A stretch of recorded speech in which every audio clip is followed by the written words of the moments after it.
Bem-vindos ao nosso canal. Hoje vamos explorar juntos um dos experimentos mentais mais famosos e intrigantes da história da ciência, o gato de Schrödinger. Imagine um gato dentro de uma caixa selada. Mas não é uma caixa qualquer.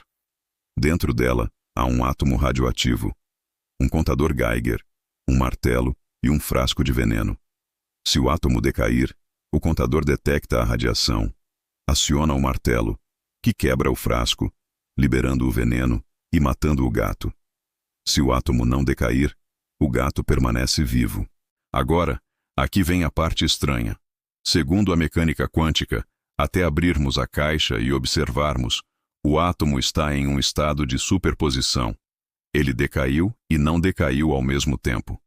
E como o destino do gato depende do átomo, o gato também estaria em superposição, vivo e morto simultaneamente.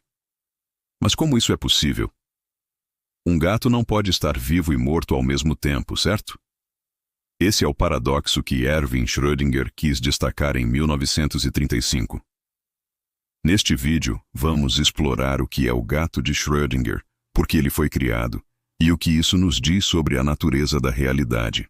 Vamos viajar pela história da mecânica quântica, entender os conceitos por trás desse experimento e descobrir como ele continua a desafiar cientistas até hoje. Então, prepare-se para uma jornada fascinante pelo mundo quântico. Quem foi Erwin Schrödinger?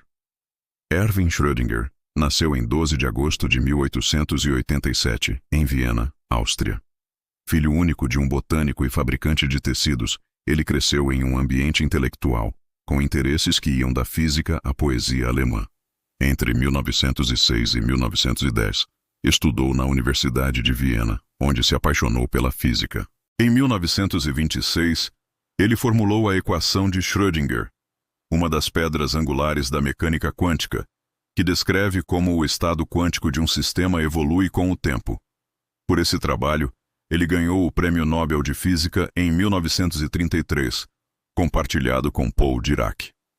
Mas, apesar de suas contribuições, Schrödinger não estava totalmente confortável com a interpretação predominante da mecânica quântica, chamada de interpretação de Copenhague, defendida por Niels Bohr e Werner Heisenberg. Essa interpretação sugere que sistemas quânticos não têm propriedades definidas até serem medidos, existindo em uma superposição de todos os estados possíveis. Schrödinger achava isso problemático, especialmente quando aplicado a objetos do dia a dia. Para expressar sua crítica, ele criou o experimento mental do gato, que se tornou um ícone da ciência. Para entender o gato de Schrödinger, precisamos voltar ao início do século XX, uma era de revolução na física.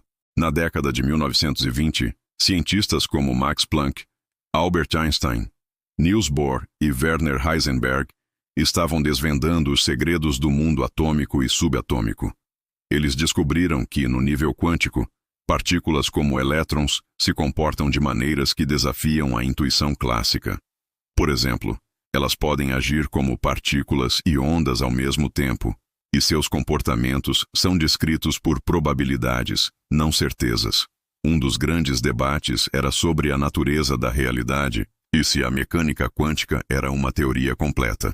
Em 1935, Albert Einstein, junto com Boris Podolsky e Nathan Rosen, publicou um artigo conhecido como Paradoxo EPR. Eles argumentaram que, se a mecânica quântica fosse completa, ela implicaria que partículas podem estar entrelaçadas, de forma que medir uma afeta instantaneamente a outra, mesmo a grandes distâncias, algo que Einstein chamou de ação fantasmagórica à distância. Ele acreditava que isso mostrava que a mecânica quântica estava incompleta. Schrödinger, que correspondia com Einstein, compartilhava dessa inquietação. Inspirado pelo paradoxo EPR, ele propôs o experimento do gato para ilustrar como a interpretação de Copenhague levava a situações absurdas quando aplicada a objetos macroscópicos, como um gato. Antes de mergulharmos no experimento, vamos entender alguns conceitos básicos da mecânica quântica, especialmente a superposição e a medição. Na física clássica, objetos têm propriedades definidas. Uma bola tem uma posição e uma velocidade específicas em qualquer momento. Mas, na mecânica quântica, Partículas como elétrons não têm posições ou velocidades definidas até serem medidas. Em vez disso, elas são descritas por funções de onda, que fornecem as probabilidades de encontrar a partícula em diferentes estados. A superposição é a ideia de que um sistema quântico pode estar em múltiplos estados ao mesmo tempo. Por exemplo, um elétron pode estar em superposição de girar no sentido horário e anti-horário. Só quando medimos, ele escolhe um estado específico. Um experimento clássico que ilustra isso é o experimento da dupla fenda. Quando elétrons são disparados através de duas fendas, eles criam um padrão de interferência em uma tela, como se fossem ondas passando por ambas as fendas simultaneamente. Mas, se tentarmos observar por qual fenda cada elétron passa, o padrão de interferência desaparece, e vemos um padrão de partículas passando por uma fenda ou outra. Isso mostra que a medição afeta o comportamento dos sistemas quânticos, fazendo com que eles colapsem para um estado definido. Na interpretação de Copenhague, isso é chamado de colapso da função de onda. O experimento mental em detalhes. Agora vamos ao gato de Schrödinger. O experimento é assim. Dentro de uma caixa selada, há um gato, um átomo radioativo, um contador Geiger, um martelo e um frasco de veneno. O átomo radioativo tem 50% de chance de decair em 1 hora. Se decair, o contador Geiger detecta a radiação, aciona o martelo, que quebra o frasco, liberando o veneno e matando o gato. Se não decair, o gato vive. Na mecânica quântica, o átomo está em superposição, decaiu e não decaiu, até ser observado. Como o destino do gato depende do átomo, o gato também estaria em superposição, vivo e morto, até abrirmos a caixa. Schrödinger escreveu em seu artigo de 1935. Pode-se até criar casos bastante ridículos. Um gato é colocado em uma câmara de aço. A função PSI do sistema inteiro expressaria isso tendo o gato vivo e morto, perdoe a expressão, misturados em partes iguais. Ele achava isso absurdo, pois na nossa experiência cotidiana, gatos estão vivos ou mortos, não ambos. O experimento foi projetado para mostrar que a interpretação de Copenhague tinha problemas ao ser aplicada a objetos macroscópicos. Então, como os físicos resolvem esse paradoxo? Existem várias interpretações da mecânica quântica que tentam explicar o que acontece. A interpretação de Copenhague, a mais ensinada, diz que a medição faz a função de onda colapsar. Então, quando abrimos a caixa, o sistema é forçado a um estado ou outro. Assim, o gato está vivo ou morto, mas não ambos, após a observação. Mas isso levanta questões. O que conta como medição? Por que ela causa o colapso? Outra interpretação é a muitos mundos, proposta por Hugh Everett em 1957. Nela, não há colapso. Todos os resultados possíveis ocorrem, cada um em um universo separado. Em um universo, o átomo decai e o gato morre. Em outro, não decai e o gato vive. Quando abrimos a caixa, nos encontramos em um desses universos.